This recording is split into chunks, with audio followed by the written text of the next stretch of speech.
siendo las hojas ectodermo y endodermo prácticamente dos hojas germinativas que prácticamente lo que producen es epitelio. El endodermo solamente produce epitelios viscerales y el ectodermo produce epitelio de la piel, o sea, la epidermis, y produce el sistema nervioso central. O sea, a partir de esos tejidos se desarrollan básicamente epitelios, tanto de ectodermo como de endodermo. Mientras que del mesodermo se originan tejidos de tanto epiteliales como tejidos mesenquimales, como vamos a ver el día de hoy. El tejido epitelial entonces tiene su origen en las tres hojas germinativas, ¿ya? Ecto, meso y endodermo. Y el tejido epitelial, como ya habíamos visto,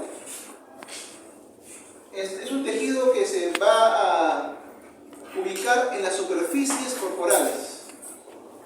Se va a ubicar en las cavidades corporales. Cavidades o superficies corporales, siempre hay un epitelio.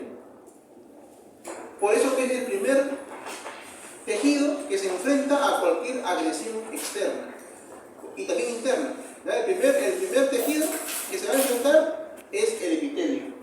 Radiaciones solares, quemaduras, golpes, traumatismos, siempre el epitelio. Ingestión de microbios, parásitos, el epitelio del tubo digestivo. Si respiramos también lo mismo, polvos, el primero que se enfrenta es el epitelio. Por eso que se considera la primera barrera de defensa, ¿no? Los epitelios. Y los epitelios se van a dividir en dos grandes grupos. Los epitelios propiamente, que son los que recubren las cavidades corporales y superficies corporales, y las glándulas. Los epitelios pueden ser de una sola capa de células, que son los simples, o también llamados monoestratificados, o pueden ser de dos o más capas de células, que son los estratificados, ¿no? Y las glándulas es un tipo de epitelio, es una especialización del epitelio que tiene la propiedad de sintetizar sustancias. Pueden ser diversas sustancias: saliva, lágrimas, moco, leche materna, ¿no? El líquido prostático, cualquier sustancia, muchas sustancias, enzimas, todas son producidas por las glándulas. El ácido clorhídrico del estómago, todos son originados de glándulas. Entonces, las glándulas son un tipo de tejido epitelial. Y vamos a tener dos tipos de glándulas: las glándulas exocrinas, que son las que tienen un conducto y liberan su contenido hacia el exterior a través de ese conducto. El exterior puede ser la piel, o el exterior puede ser la cavidad bucal, puede ser la cavidad vaginal, ¿no? Cualquier tipo de cavidad también se convierte en exterior. O pueden ser también glándulas endocrinas. Las glándulas endocrinas sintetizan hormonas y no tienen conductos. Las glándulas endocrinas no hay conductos, no hay ducto, no hay conducto. Son ricamente irrigadas y la sangre va a estar dando vuelta por toda esa glándula. Entonces, la hormona que produce la glándula endocrina va directamente a la sangre y va a hacer su efecto a distancias lejanas, no necesariamente en el mismo sitio, sino en diferentes lugares del cuerpo. Eso es referente al tejido epitelial. Otra cosa que tienen que recordar del tejido epitelial son las formas celulares. Las formas celulares pueden ser planas, pueden ser cúbicas, pueden ser cilíndricas, que son las formas clásicas que vamos a encontrar en cualquier tejido del cuerpo. Ya en forma particular vamos a encontrar las células que son en forma de parábola o células en cúpula, ¿no? Y eso solamente se ve a nivel del urotelio, del tejido transicional. O podemos encontrar unas células que parecen globos, o también se les llama células caliciformes, ¿no? Como globos, que también son propias del intestino, no hay en otra parte. Bueno, también hay en la vía respiratoria, pero son sitios específicos de estas células. En cambio, planas, cúbicas y cilíndricas son las formas clásicas de las células epiteliales. Otra característica más en relación a la morfología del tejido epitelial es que siempre son células que tienen un citoplasma amplio y que el núcleo generalmente es central o puede ser basal, de tejido cilíndrico, pero siempre tienen un citoplasma amplio. Son células grandes de citoplasma amplio. Esa es su característica principal: el núcleo basófilo y el citoplasma llama eosinófilo. No se olviden que los epitelios son además avasculares, ¿no? Y habrá un tipo de epitelio para cada función. En algunos lugares se requerirá epitelio grueso, como la epidermis, con queratina inclusive, y en otros tipos se va a requerir un epitelio muy finito, muy delgadito, donde se realiza el intercambio gaseoso, como en los pulmones, en los alveolos pulmonares. Entonces, van a haber algunos epitelios que producen glándulas, que producen, sintetizan sustancias que son las glándulas, etc. ¿Ya? De acuerdo a la función, hay diferentes tipos de características epiteliales. El segundo tejido que vamos a ver el día de hoy es el tejido conectivo. Tejido conectivo. ¿Ya? El tejido conectivo casi siempre está acompañando a otros tipos de tejidos, ¿no? Está acompañando a otros tejidos. Con el tejido epitelial están siempre uno al lado del otro. El tejido conectivo con el tejido epitelial, pero no solamente con el tejido epitelial, con el tejido muscular, con muchos tejidos también está el tejido conectivo acompañando. El tejido conectivo es de origen mesodérmico, casi todo. Hay una pequeña porción de tejido conectivo a nivel cefálico que también se forma del epitelio, pero es muy poquito. Hay prácticamente involución en el desarrollo. Entonces, por eso decimos que prácticamente el tejido conectivo deriva del mesodermo. Entonces, son 3 hojas vegetativas, no se olviden: tercera semana de desarrollo embrionario, ectodermo, mesodermo y endodermo. El mesodermo va a dar lugar a un tejido en el embrión que se llama mesénquima. Y el mesénquima es el que va a dar lugar al tejido conectivo. ¿Ya? Si recuerdan, el embrioblasto al final de la primera semana de desarrollo está formado por trofoblasto el blastocisto el blastocisto está formado por trofoblasto y embrioblasto. Entonces, del embrioblasto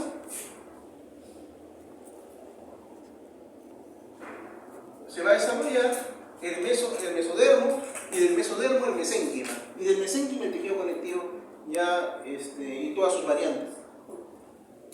Mientras que el trofoblasto, que va a dar lugar a la placenta, solamente en la etapa embrionaria y en la etapa fetal, el trofoblasto va a dar lugar a un tejido conectivo mucoso que se va a ubicar en el cordón umbilical. El cordón umbilical. Pero ese tejido es un tejido que se encuentra en etapa intrauterina, que una vez que sale la placenta ya no hay más, ¿no? Por eso acá tenemos tejido conectivo. En la etapa embrionaria intrauterina tenemos el mesénquima, que se desarrolla a partir del mesodermo embrionario, y tenemos el tejido conectivo mucoso, que se desarrolla a partir del trofoblasto. ¿Ya? Entonces, ese tejido conectivo mucoso es lo que se conoce como gelatina Wharton y se ubica en el cordón umbilical. Este tejido termina en el cordón umbilical y ahí desaparece, no hay más. El mesénquima se sigue evolucionando. A partir del mesénquima, ya en la etapa extrauterina se van a desarrollar. Bueno, en la etapa intrauterina se siguen formando, pero ya en la etapa extrauterina empiezan a madurar. Tenemos el tejido conectivo del adulto, o también se llama tejido conectivo maduro. Entonces, este tejido conectivo adulto, que es lo que más tenemos en nuestro cuerpo, pasa de 2 tipos: tejido conectivo laxo y tejido conectivo denso. Se llama laxo porque tiene poca presencia de matriz extracelular, que ahora vamos a ver qué es eso. Y el tejido conectivo denso es porque tiene mayor cantidad de matriz extracelular. El tejido conectivo denso puede ser regular o irregular. ¿De qué va a depender eso? De la función. Si el tejido conectivo denso está ubicado en un sitio donde se requiera mucha fuerza, mucha resistencia, se le va a llamar regular. ¿Por qué? Porque las fibras del tejido conectivo van a estar ordenadas. Ese ordenamiento hace que lo haga más resistente. ¿Dónde encontramos tejido conectivo denso regulado, también llamado modulado? Por ejemplo, los tendones. Los tendones que se insertan al hueso y al músculo requieren mucha fuerza, mucha resistencia. Entonces, ahí es un tejido conectivo denso regular. Y el tejido conectivo denso irregular es un lugar, se ubica en lugares donde no se requiere tanta fuerza, pero sí un poco más de elasticidad, resistencia, pero no tanta potencia como el regular. En el tejido denso irregular, como su nombre lo dice, el tejido conectivo se encuentra en forma desordenada, mientras que en el regular está ordenado. Y bueno, ese es el tejido conectivo del adulto. Y a partir del tejido conectivo del adulto, básicamente a partir del mesénquima, de este de acá, que viene el mesodermo, se van a formar otros tejidos, que son tejidos conectivos especiales. Tenemos cartílago, tenemos el tejido óseo, tejido adiposo y la sangre. Esos son los tejidos conectivos especiales: cartílago o tejido cartilaginoso, tejido óseo, o sea los huesos, el tejido adiposo y el tejido sanguíneo. Todos ellos van a dar lugar al tejido conectivo en su conjunto. Tenemos tejido conectivo primero el embrionario, tenemos tejido conectivo del adulto, o general, como se le conoce, y tenemos tejido conectivo especial. ¿Ya? Tejido conectivo embrionario, tejido conectivo adulto y tejido conectivo especial. El embrionario, ya hemos dicho, hay dos, ¿no? El mesénquima.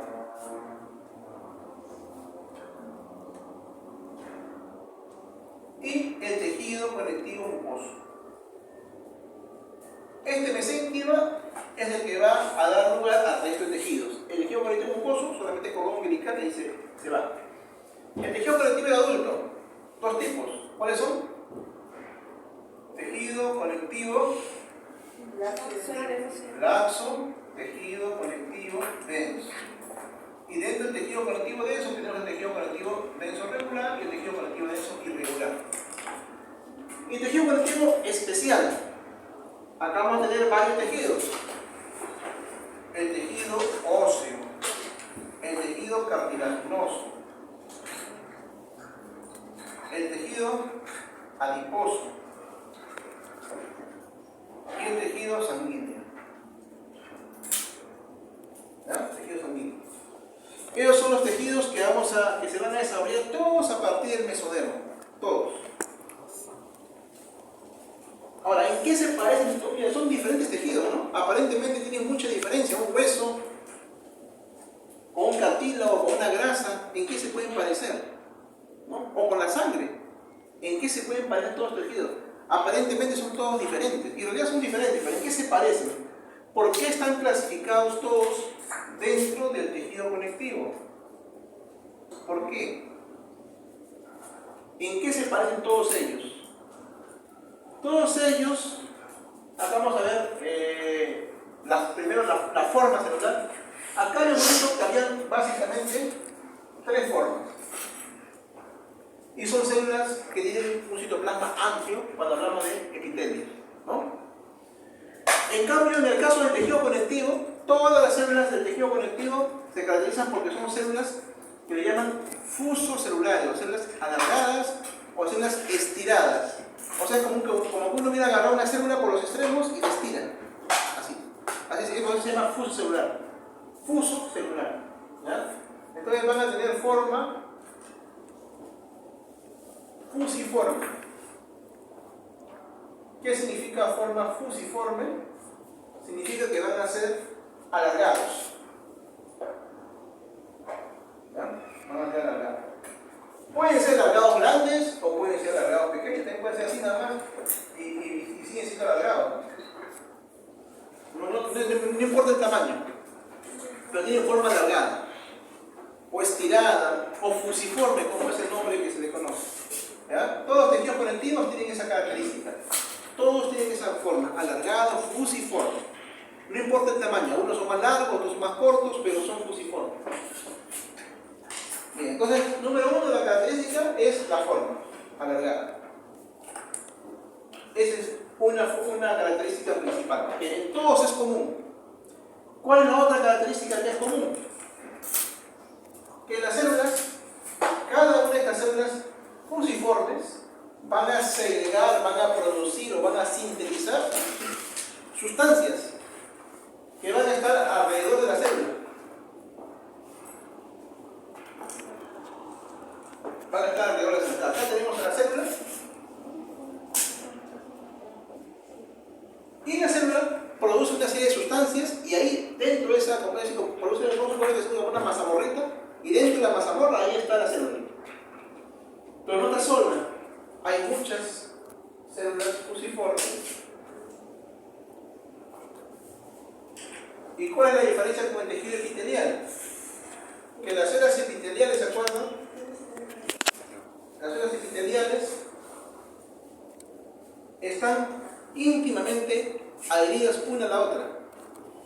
Si es un epitelio estratificado plano, va a haber muchas capas de células, pero todas las células están pegaditas, firmemente adheridas, hay uniones.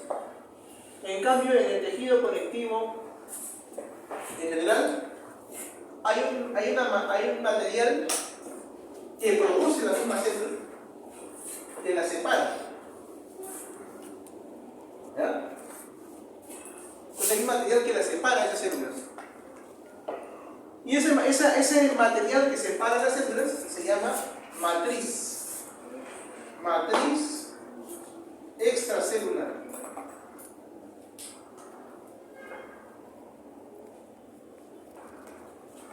La matriz extracelular es el material que se encuentra por fuera de las células fusiformes, las rodea y eso impide que estén una al lado de la otra.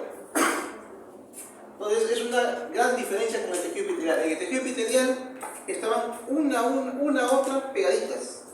Habían desmosomas que las unían. Acá no, acá están separadas. ¿Y quién las separa? La matriz extracelular. Están separadas, pero no significa que no se comuniquen. Por sus membranas celulares tienen prolongaciones que hacen que se comuniquen una con otra. ¿Ya? Hay prolongaciones que hacen que se comuniquen una con otra. Se va a formar como una especie de malla. Es algo muy microscópico. No es algo visible fácilmente. Pero todas estas células están separadas, pero sí tienen como unos pelitos, unas prolongaciones que se comunican una célula con la otra. Entonces tenemos la matriz celular y por otro lado tenemos las células. Tienen forma fusiforme. Ahora, esas células van a tener características también propias del tejido conectivo. Van a haber células que van a ser células inmaduras que están formando la matriz. Las células que están formando la matriz son las células inmaduras, son las células, digamos, que recién están en proceso de desarrollo. Esas células llevan el prefijo o el sufijo de blasto. ¿Ah? Blasto. Blasto es un término que se utiliza para señalar las células inmaduras. Inmaduras. Y cuando ya la célula está madura, deja de sintetizar la matriz. Y esa célula que deja de sintetizar la matriz se le conoce también con el sufijo de cito. O sea, dentro del tejido conectivo hay células que serán blastos, que son las células inmaduras, que están sintetizando toda la matriz extracelular, y ahora son las maduras, que son los citos, que ya no sintetizan más matriz, o muy poquita. Ya están, los citos son como los ladrillos que están formando parte del tejido, mientras que los blastos son aquellos que están formando recién el tejido. ¿Se entiende? Los blastos están formando el tejido, y los citos ya están aquí. Por ejemplo, el cito es como un ladrillo que está formando parte de la pared. Ya no sintetiza más. Ahí está simplemente, es como una pieza de la pared, como un ladrillo. Mientras que el blasto no. El blasto es una célula activa que está sintetizando más y más matriz. Cuando el blasto deja de sintetizar matriz, se convierte en una célula madura que se llama cito. Por ejemplo, cuando hablamos del tejido conectivo, por ejemplo, el tejido conectivo del adulto, las células que hablamos a este nivel son los fibroblastos y los fibrocitos. Los fibroblastos son células precoces, inmaduras, que están formando la matriz extracelular. Esta matriz extracelular generalmente tiene dos componentes. Unas fibras proteínicas, que son tres. La más abundante de todas es el colágeno. Entonces tenemos colágeno por todos lados, ¿verdad? Luego tenemos fibras de colágeno, tenemos fibras elásticas y tenemos también fibras reticulares. ¿Sí? Esa es una característica. Hay fibras que están formadas por uniones de moléculas que hacen que sean unas fibras visibles. Parecen células, pero no son células, son fibras. Para que sea célula tendría que tener núcleos, y no son células. Son fibras producto de la síntesis de estas células, de los blastos, que pueden ser fibras de colágeno, fibras elásticas y fibras reticulares. Y la otra es la sustancia fundamental.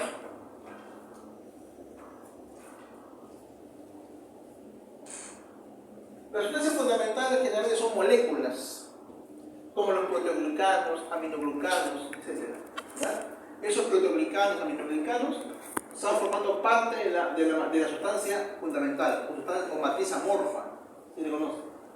Entonces, esa unión de la sustancia fundamental o amorfa con las fibras va a dar lugar a la matriz extracelular. Esta matriz extracelular es variable. La composición química varía. No es lo mismo la matriz extracelular de un hueso que de la sangre, o que el cartílago, o que la grasa. Va a variar. Cada tipo de tejido va a tener su propia fórmula de matriz extracelular. Pero todos tienen blastos y citos. Por ejemplo, a nivel del tejido conectivo del adulto, tenemos fibroblastos y tenemos fibrocitos. A nivel del tejido óseo, ¿cómo se le llama la célula? Se le llama osteoblasto, muy bien, y osteocito. Cartílago sería condroblasto y condrocito. En el tejido adiposo le llamamos lipoblasto y adiposito. En el tejido sanguíneo vamos a tener tres células sanguíneas: glóbulo rojo, glóbulo blanco y la plaqueta.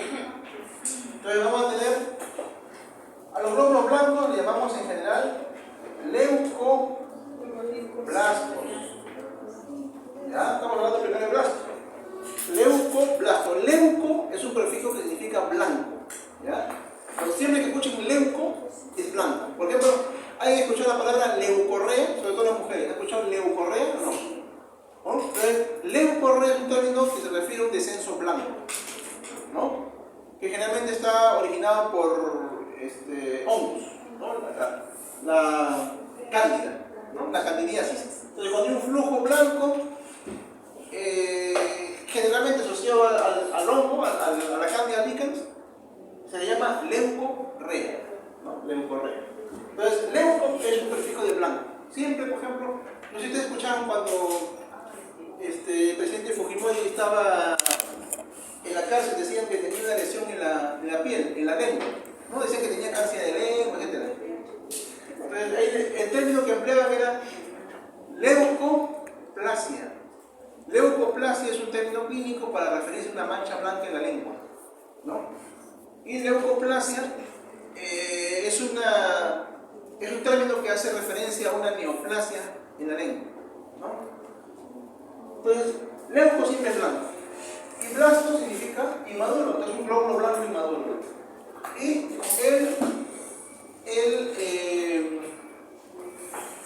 la zona madura sería el leucocito.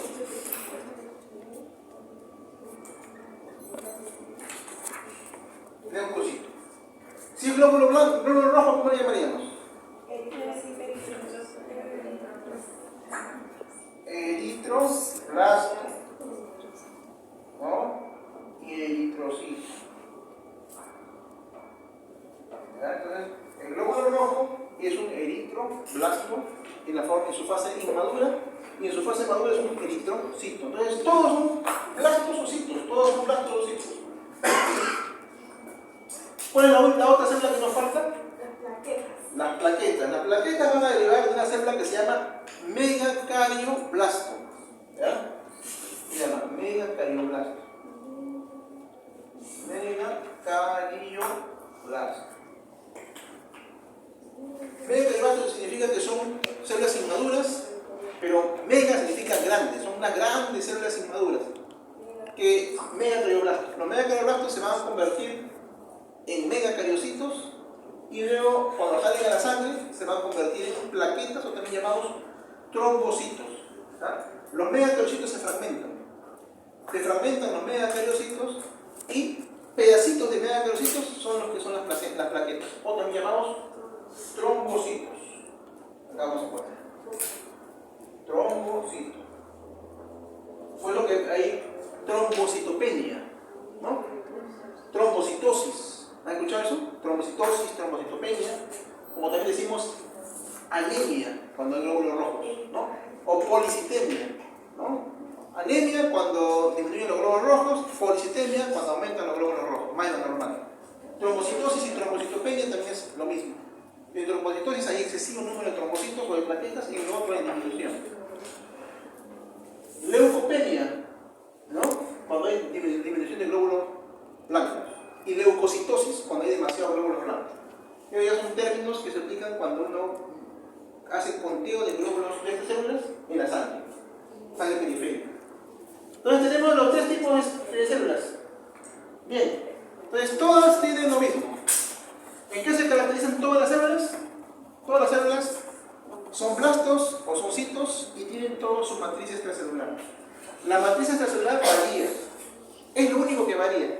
Por eso que el tejido es en la sangre es un tejido líquido, ¿no? ¿Cuál será la matriz extracelular de la sangre?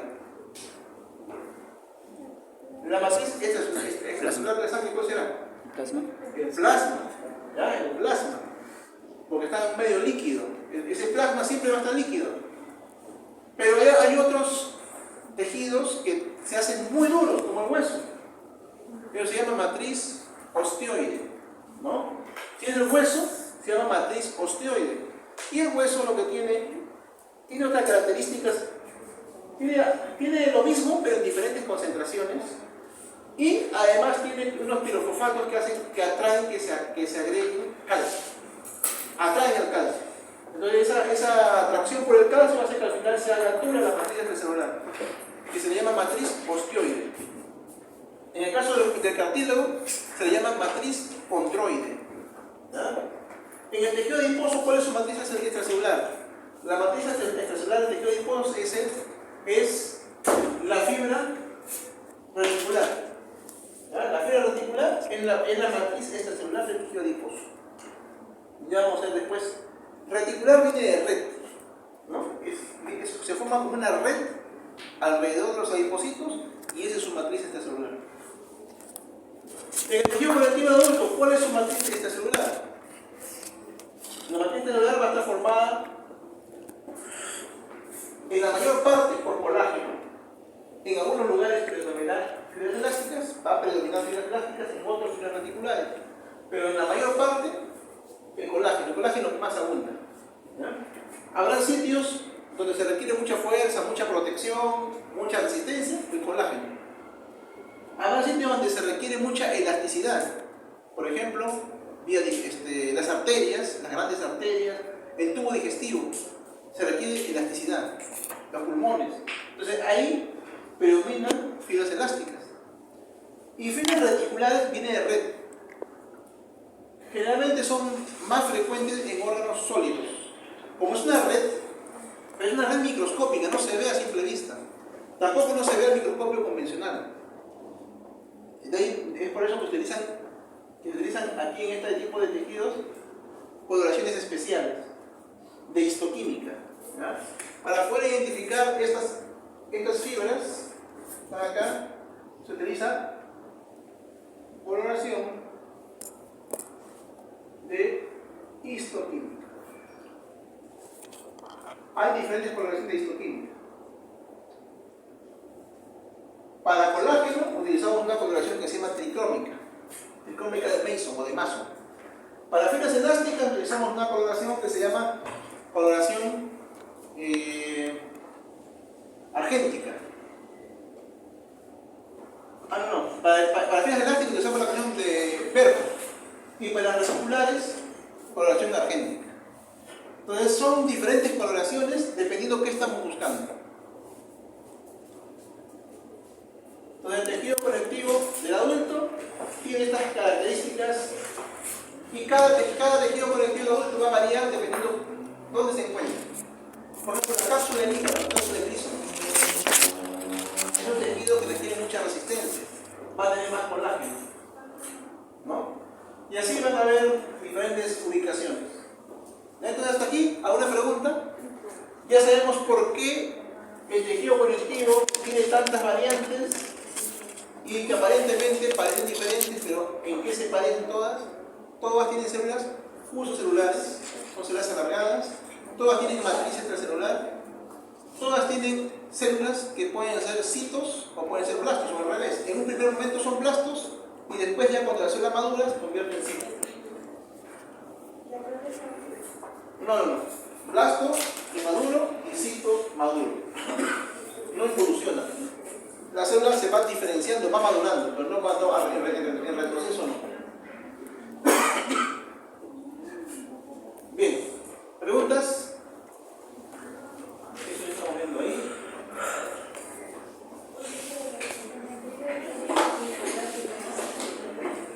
A ver, ¿qué más tenemos por acá? Piel, ¿no? La piel es todo. Ahora, todo esto es piel. Todo esto es piel. Todo esto es piel. ¿Dónde se encontrarán los epitelios? Acá. Acá. Ya. ¿Dónde más? ¿Ahí nomás? ¿Cavidades? ¿Cómo cuál? ¿Esto acá? No. ¿Esto? No. ¿En esta foto? ¿Acá? ¿Están de acuerdo todos? No se olviden que el tejido epitelial está formado por epitelios que recubren superficies corporales o también cavidades corporales, como dice su compañera. Entonces, epitelios, acá está recubriendo una superficie corporal que es la epidermis. En esta zona no es que sean cavidades corporales, no son cavidades corporales. Es esto. Glándulas. Son glándulas.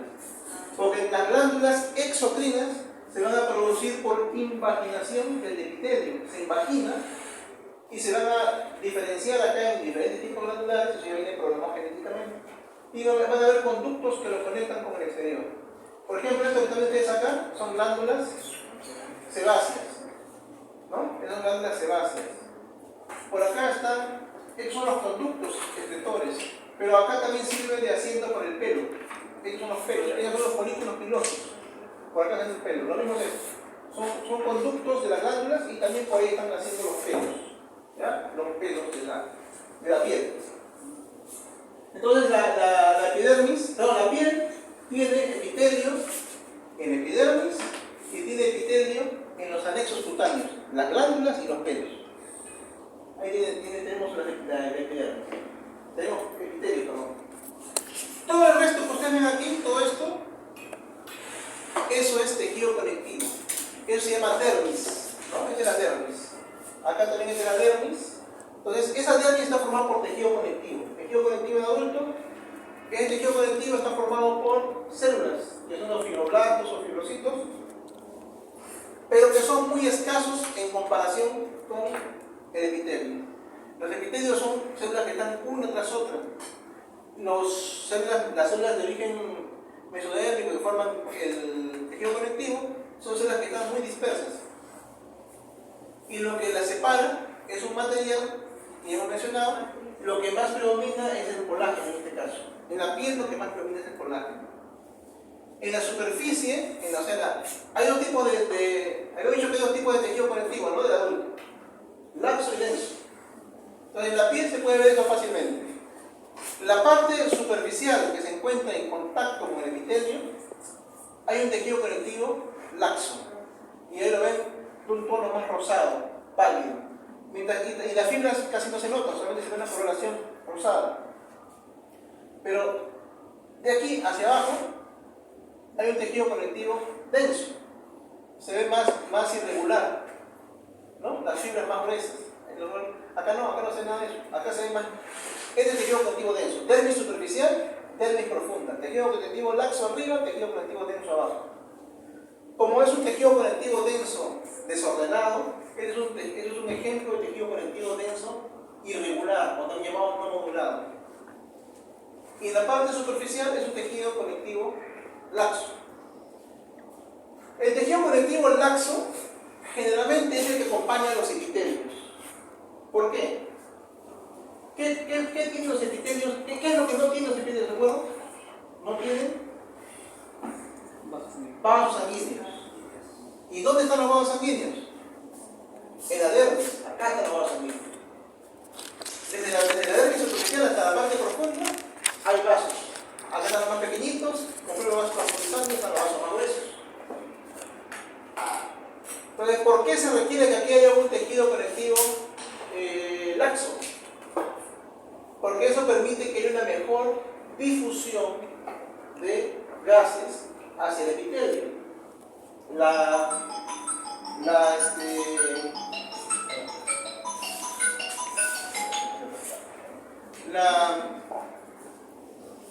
El hecho de que aquí sea delgadito, significa que va a haber mayor facilidad para que los gases que salen de estos pequeños capilares difundan al epitelio que no tiene vasos. Esta parte va a oxigenar al epitelio. También los desechos del epitelio también salen a la dermis superficial y son absorbidos por los capilares que se encuentran en ese nivel. Por eso que se requiere un tejido conectivo laxo, con poco colágeno. Y la parte profunda es más densa porque requiere mayor fuerza, más soporte, soporta el epitelio y además también es resistente, ¿no? Contra los golpes, traumas, etc. Bien, entonces acá tenemos tejido conectivo laxo, tejido conectivo denso. Y este tejido conectivo denso, al estar las fibras de colágeno en forma desordenada, es un tejido conectivo denso irregular. Ahora, así como la epidermis o el epitelio es el primero que es agredido por cualquier agente externo, el tejido conectivo también es agredido y van a haber enfermedades del tejido conectivo. Esto es algo que se ve frecuentemente. Miren esto. Esta zona de acá, la dermis superficial, está dañada.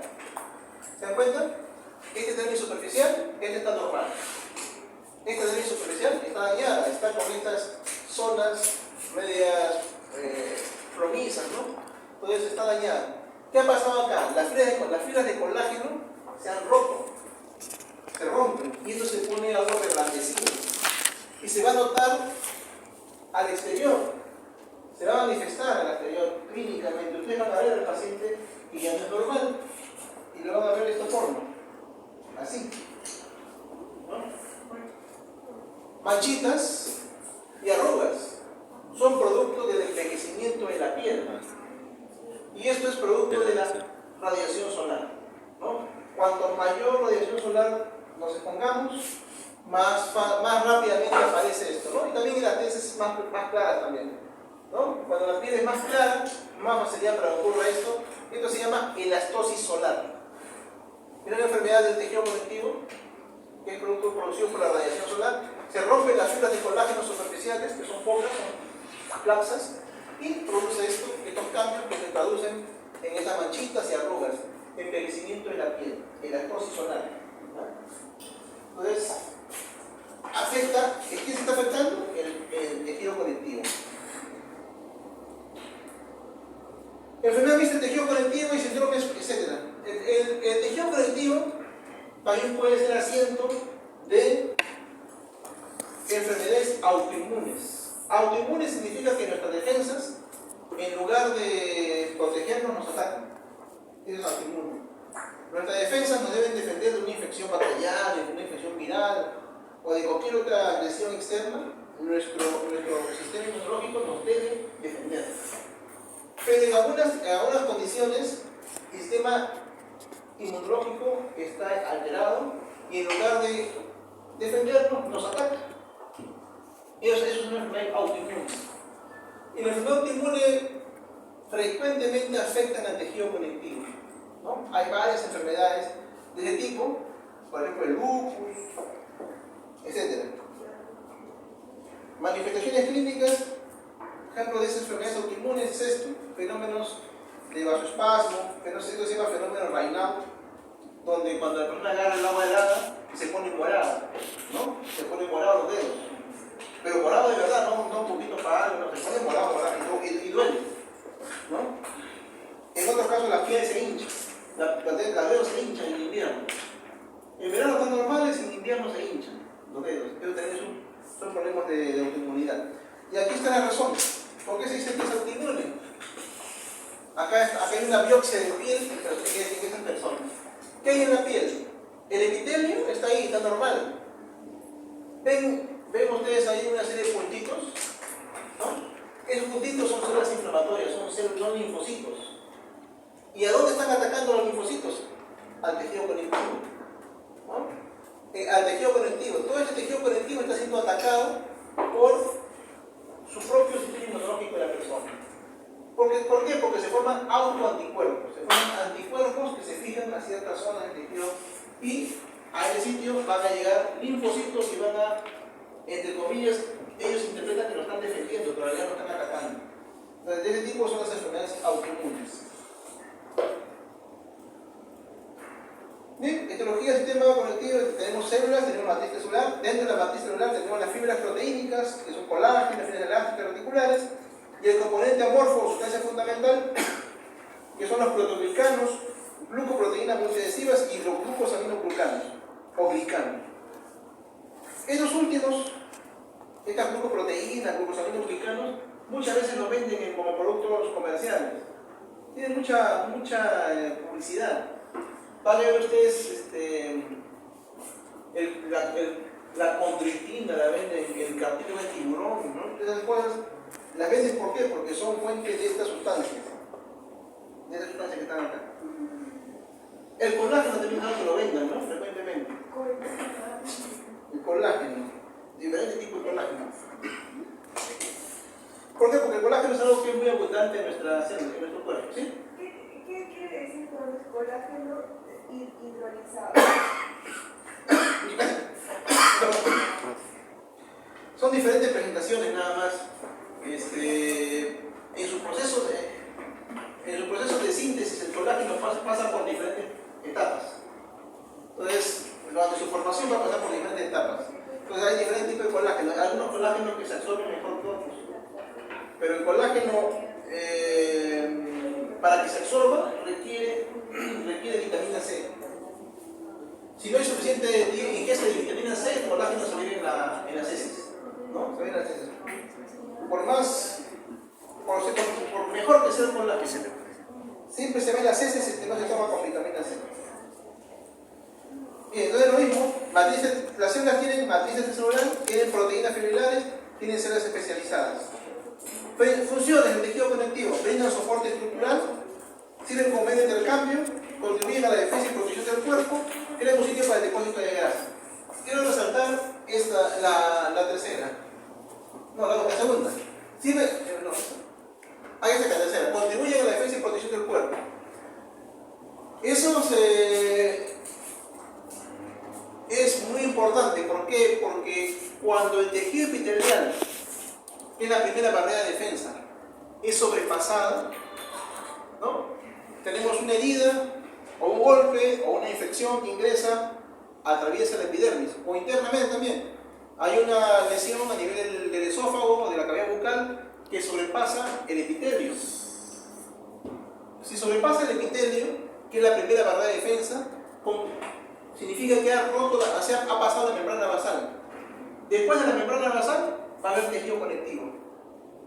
Entonces se va a encontrar en el tejido conectivo cualquier agente agresor. ¿Qué va a suceder? Que basta que ese agente externo son antígenos extraños a nuestro cuerpo. Cualquier cosa que nuestro sistema inmunológico lo reconozca como extraño, automáticamente van a migrar células para anular, fagocitar, destruir a ese elemento. ¿Y dónde se va a originar esa actividad inmunológica? Esa actividad inmunológica se va a desarrollar en el tejido conectivo. Ahí se lo dice la actividad inmunológica. En la piel no. En la piel es la barrera. La piel es la que impide que ingrese hacia adentro. Ahí no hay actividad inmunológica, rarísima vez. Tendría que estar rota la piel, tendría que haber una herida. Pero si la piel está intacta, ahí no hay actividad inmunológica. La actividad inmunológica se va a activar recién cuando el agente agresor sobrepase el epidermis o sobrepase el epitelio. Entonces, sobrepasa el epitelio, sobrepasa la membrana basal, se impone en contacto con el tejido conectivo, automáticamente es reconocido como extraño y a través de los capilares o de los vasos sanguíneos llegan todas nuestras defensas a destruir a ese agente agresor. Esa es la respuesta inmunológica. Entonces, la respuesta inmunológica se va a dar siempre en el tejido conectivo, ¿no? Contribuye a la defensa y protección del cuerpo. Lo otro, brinda soporte estructural. El tejido conectivo también es muy importante porque forman lo que se conoce, la semana pasada lo hablamos, ¿no? El parénquima, perdón, el estroma. El estroma. El estroma, cuando hablamos de estroma, nos estamos refiriendo al tejido conectivo.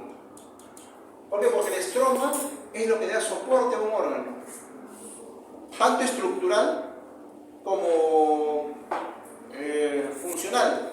Estructural, ¿por qué? Porque tiene, por ejemplo, como una habitación tiene columnas, tiene fierro, tiene paredes, toda esa estructura. Pero también una habitación tiene interruptores, tiene aire acondicionado, tiene luz, tiene desagüe, tiene agua. Entonces, esa es la parte funcional. Todo eso lo proporciona el tejido conectivo. El tejido conectivo proporciona la estructura, porque tiene fibras colágenas, elásticas, articulares, tiene fibroblastos, etc. Pero también proporciona, por el tejido conectivo pasa la parte que va a ayudar a funcionar el órgano. Por ejemplo, pasan los vasos sanguíneos, arterias, venas, linfáticos, pasan por el tejido conectivo. Los nervios también están pasando a través del tejido conectivo. Entonces, por eso que cuando hablamos de tejido conectivo nos referimos a estroma, ¿ya? Estroma. Entonces, estroma es inherente al tejido conectivo y está en relación a su función de soporte. Medio de intercambio, ya hemos dicho, a través, por ejemplo, el intercambio que hay a nivel de la epidermis con la dermis superficial. Contribuye a la defensa y protección del cuerpo, la realización de las actividades inmunológicas y crea un sitio para el depósito de gases. Características generales, en su mayoría se forman del mesodermo, ¿ya? La matriz extracelular, ahora forman tejidos pobres en células pero abundante matriz, tienen mecanismos de adhesión celular, es decir, están separadas las células, pero están unidas, están comunicadas, ¿no? Están separadas, sí, pero se comunican unas con otras por prolongación de su citoplasma. No están aisladas una de otra. Ya lo vimos, recordamos nuevamente, en el embrión, tejido conectivo del embrión es el mesénquima. Tejido conectivo del cordón umbilical es la gelatina de Wharton o tejido conectivo mucoso. Acá vemos otro tipo de tejidos conectivos especiales. Hay una pequeña porción que se origina del ectodermo, ¿ya? En la región de la cabeza, mediante proliferación y migración de células mesodérmicas, células específicas de la cresta neural, se establece un tejido conectivo primitivo llamado ectomesénquima, ¿no? Que con el tiempo también desaparece. Vamos a ver. Entonces, mesénquima, tejido conectivo mucoso, ya hemos hablado. Acá están las formas celulares, son pequeñas, pero son alargaditas, son estiraditas, como si hubieran estirado. La columna se llama fusiforme. ¿Ya? Entonces las células están separadas, pero se comunican unas con otras, no están aisladas. Ya hemos visto esto. Tejido conectivo laxo, también ya hemos visto. El tejido conectivo laxo, no se olviden que están siempre asociados al epitelio, estamos cerquita del epitelio. Porque es justamente el intercambio que hay para la oxigenación y el retiro de sustancias de desecho del epitelio. ¿Por qué? Porque el epitelio no tiene vasos. Y es el lugar donde también, como es la primera, el epitelio es sobrepasado por los agentes adhesivos. ¿Con quién se encuentra primero? Con el tejido conectivo laxo, porque está pegado al epitelio. Y por eso que ahí ocurren las reacciones inflamatorias e inmunitarias. El tejido conectivo denso, que puede ser irregular o no modelado, es así de esta forma. Esto que ustedes ven aquí de un color eosinófilo, eso no es una célula. Eso es una fibra de colágeno. Como está todo eso desordenado, es denso, ¿por qué? Porque tiene mucho colágeno. Pero el colágeno está en forma desordenada, se le llama no modulado, ¿no? O irregular. ¿Cuáles son las células? Esta es la célula, miren. ¿La ven ahí? Esas células que son alargaditas. Esta es la célula. Aquí hay otra. Entonces hay poca celularidad, mayor cantidad de fibras. Estas son fibras de colágeno. Esta es una fibra de colágeno, ¿no? También algunos llaman bandas de colágeno. Pero no son células. El denso regular es el principal componente de tendones, ligamentos y aponeurosis. Miren, este es el tejido conectivo denso regular. Está ordenado. ¿Ven? Estas son las células. Esto que ven ustedes de un color basófilo oscuro son los núcleos celulares y las fibras de colágeno, todas están así de forma ordenada. Esto asegura mayor fuerza, mayor resistencia. Por eso que se encuentran tendones, aponeurosis, ligamentos. ¿Preguntas? ¿Acá? ¿Preguntas? Escucho que están conversando. Las fibras de colágeno, las fibras reticulares y fibras elásticas son las que vamos a tener como representantes. Las fibras colágenas, acá les decía que necesitamos coloraciones especiales. Con HE se ve así. Con una coloración tricrómica, las fibras de colágeno se ven de este tono, color azulado o turquesa. Las fibras reticulares con una coloración de plata o argéntica se va a ver también de un tono negruzco. Y las fibras elásticas, acá está con HE, pero si uno le colorea con verbo, se van a ver también unas fibras negritas. Las fibras se tienen que pintar para poder, por ejemplo, en una cirrosis. Todos sabemos que es una cirrosis, por ejemplo, del hígado. Cirrosis hepática. ¿Han escuchado? Cirrosis. ¿Qué es la cirrosis?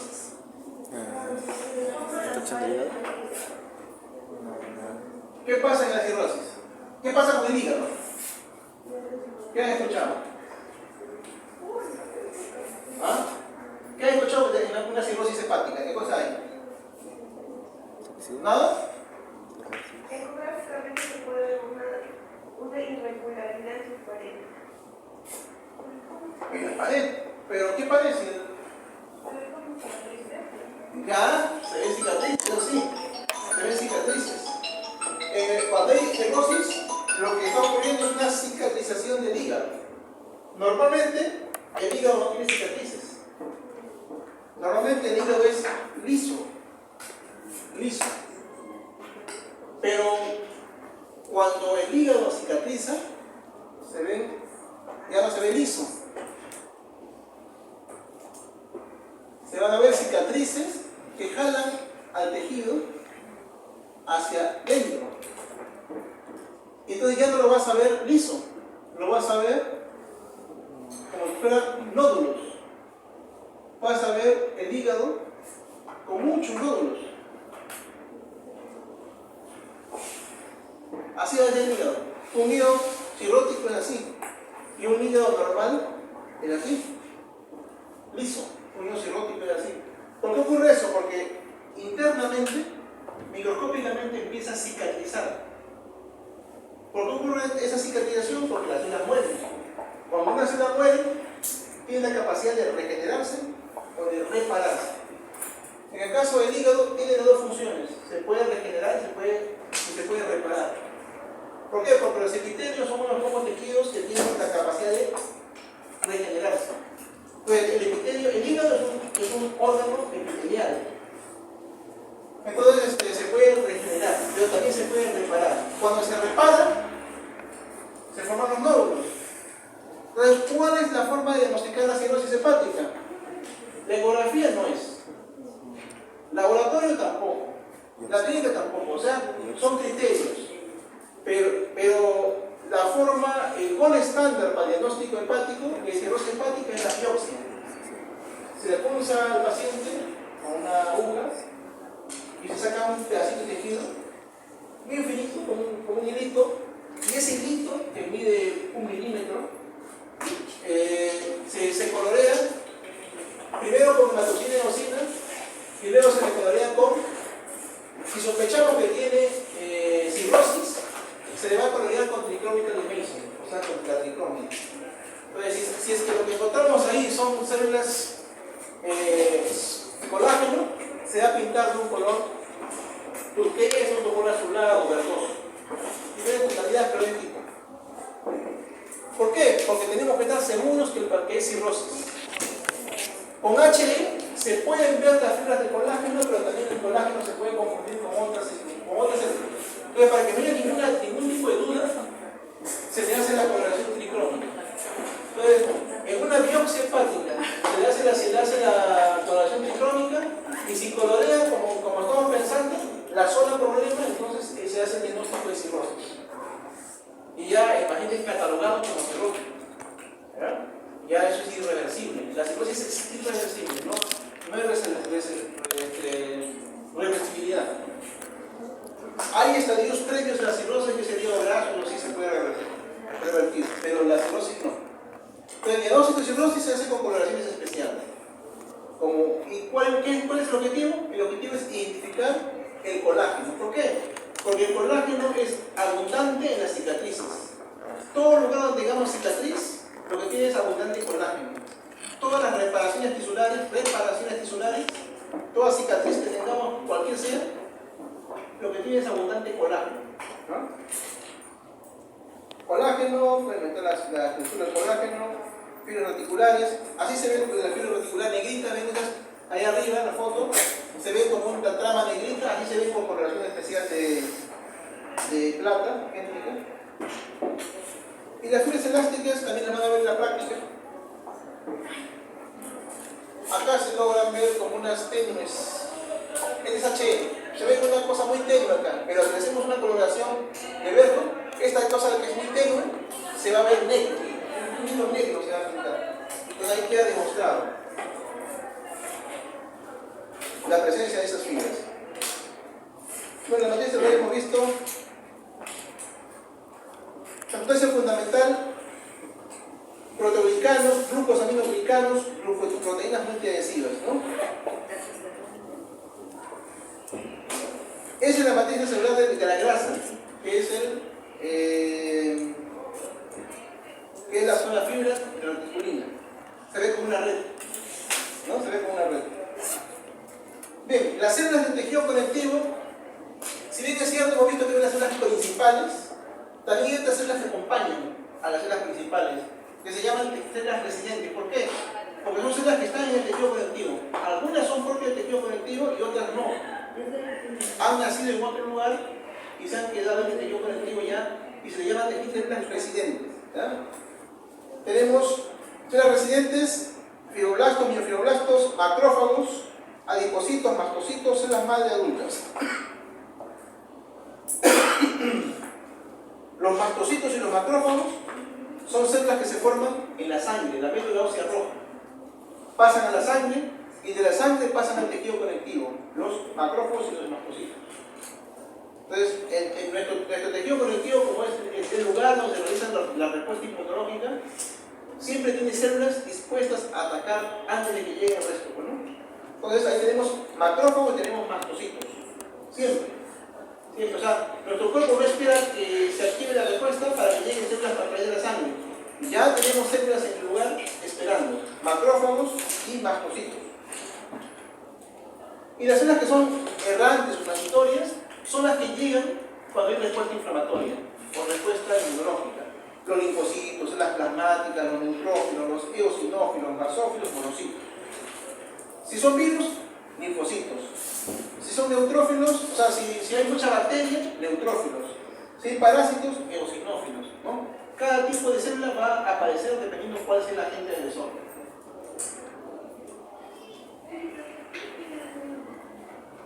Bien, esa es la forma de los fibroblastos. Miren, células alargadas, separadas unas de otras. Esos son diferentes tipos de células del tejido conectivo. El tejido conectivo adiposo. ¿No? Hemos visto que es el tejido conectivo adiposo. Vamos a ver ahorita. El tejido adiposo es un tipo de tejido conectivo especial que se encuentra íntimamente también ligado al colágeno, sobre todo a la dermis. El tejido conectivo, el tejido adiposo, vamos a tener dos tipos de tejido adiposo. A uno que le llamamos grasa amarilla y otro que le llamamos grasa parda. ¿Ya? Grasa amarilla porque el color es amarillo, amarillo como está en la pizarra. Macroscópicamente uno ve como el pollo, uno ve la grasa amarilla, esa es grasa amarilla. Y grasa parda es una grasa de un color más dorado, un color más marrón, digamos, ¿no? Marrón, dorado, anaranjado, esos tonos, esa es la grasa parda. La grasa amarilla la encontramos en todo nuestro cuerpo y la grasa parda la encontramos sobre todo en la etapa fetal, en la etapa intrauterina, es donde tenemos grasa parda. Pero conforme viene el nacimiento, la grasa parda va evolucionando, va desapareciendo. Pero sí persiste en la zona de la nuca y en la proximidad de las extremidades superiores e inferiores.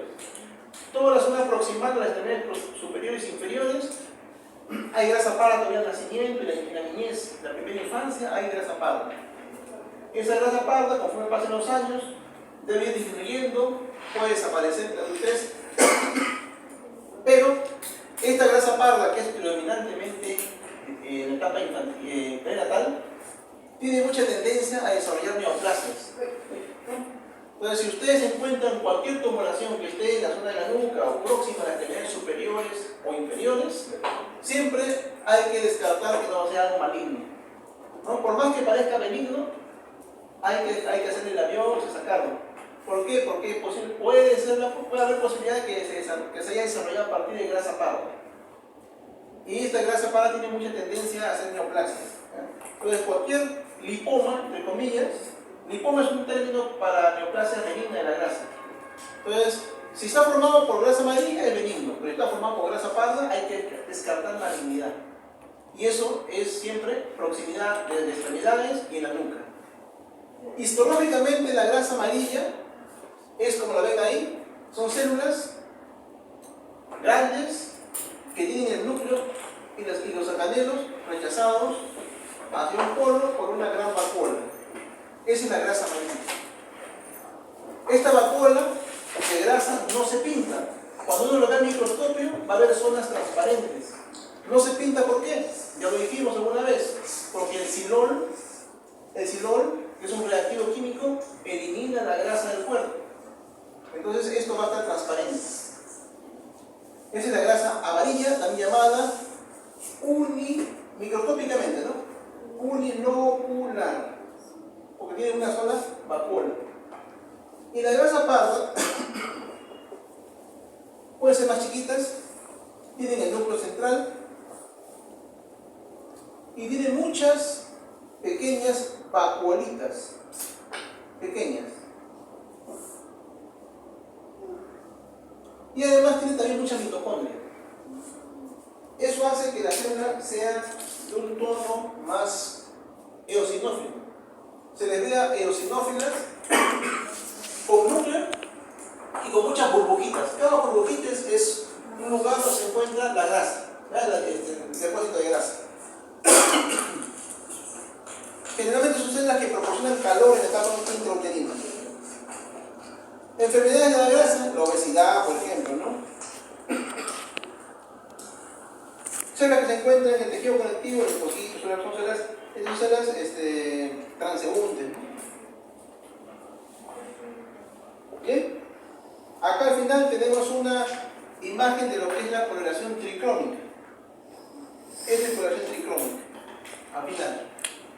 La coloración tricrómica me va a colorear, como su nombre lo dice, tricrómica, tres colores. Tricrómica de Mason o de Mason, ¿qué es Mason? ¿Cómo suena? Tres colores. El color basófilo, que me pinta los núcleos celulares. El color eosinófilo, que me pinta los citoplasmas de las células que se encuentran en la zona. Y el tercer color es el color que me va a pintar el colágeno, que dependiendo del fabricante puede ser de un color como este de aquí, un color medio turquesa, medio verdoso, también puede ser medio azulado, ¿no? Esas tonalidades van. Entonces es una coloración tricrómica. Su objetivo es identificar colágeno. En la práctica vamos a ver más de eso. Muy bien, preguntas del frente tejido conectivo. La próxima semana haremos tejido conectivo especial.